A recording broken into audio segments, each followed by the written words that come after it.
What's up guys, crazy Star Wars fan 108 here, and I'm back with another video. Today guys, I'm here to take a look at and give you my thoughts and kind of give you a little review on Star Wars Rebels Episode 13, Legends of the Lasat. And it was a really interesting episode. I liked it a lot more than Protector of Concord Dawn, because Protector of Concord Dawn in hindsight really felt like it was like the episode itself was really kind of rushed. I felt like they really put a focus on rushing through it instead of, like, it was something I felt for some reason was more like a two-parter episode.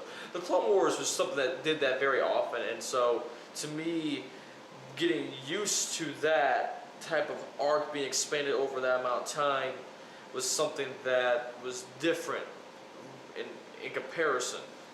It's something that I had to take in the thought in mind when I was watching this week's episode. So it was something interesting just to look at and see. But Legends of the Lasat focuses on Zeb's character being, Lasat, finding two other Lasats with the help of Hondo and Naka.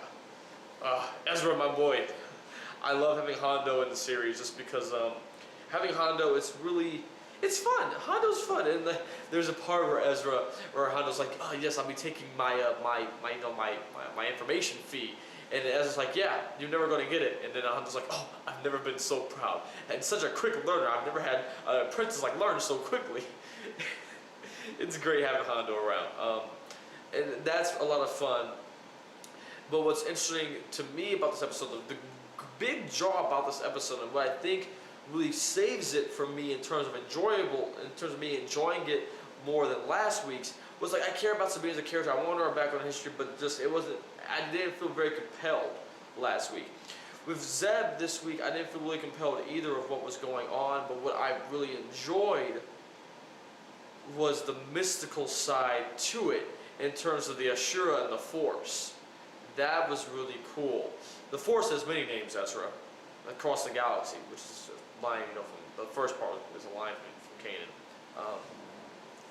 And that's really interesting to me. The fact that, it's something that was kind of been explored before, that the Force takes on many names across the galaxy, which would make sense, a galaxy that wide, but other people, Jedi and Sith, aren't the only ones that can interact with the Force.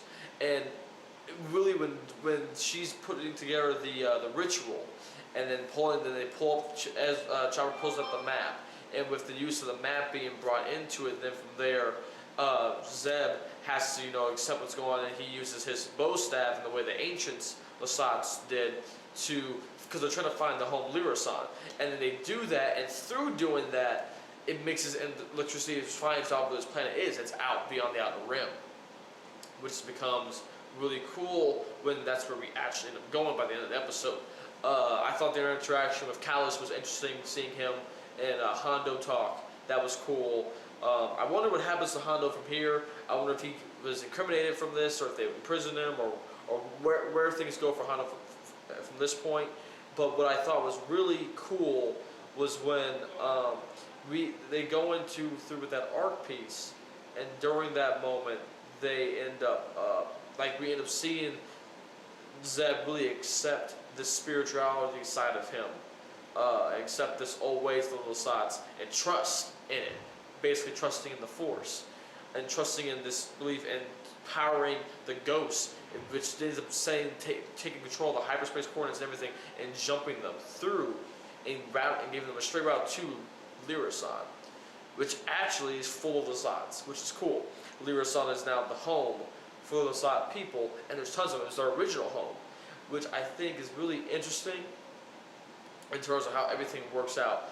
And it also gets into some discussion about the Force Awakens with traveling from planet to planet. Some videos I'll tackle in the coming weeks and stuff. And yeah, I liked the episode more than I did last week's. It was very good. Next week's episode, The Call, looks interesting. Star Trek. Anybody that gives you that vibe?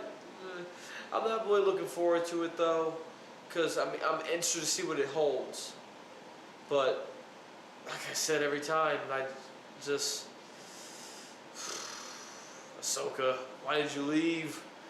Do you know what I've become? I want to see that. it would be their undoing. The dark side. It pulls at him. That's what I care about seeing. I want to see this stuff. That both the Jedi and the Sith and Vader and Ahsoka. I just want it. I want it really bad. I want it so bad. Looking forward to it though. So yeah, this week's episode wasn't bad, guys. It's Rebels. They're doing their thing. It's interesting seeing where it's progressing.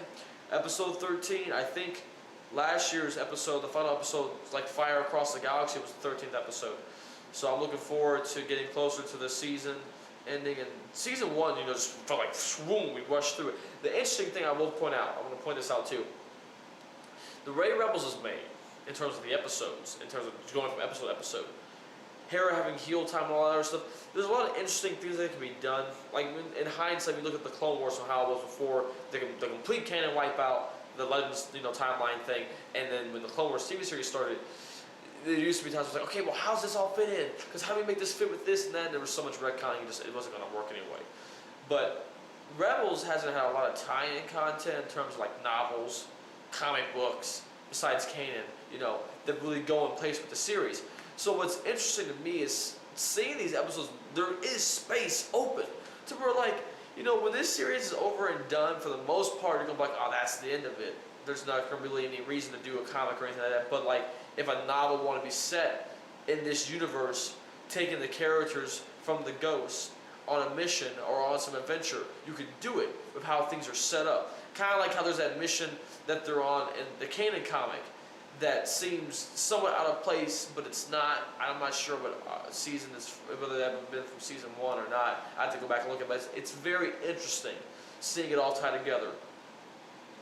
So yeah, I want to thank you guys for watching this video. I'll see you all soon again next week. So until then, take care. May the Force be with you always. Peace.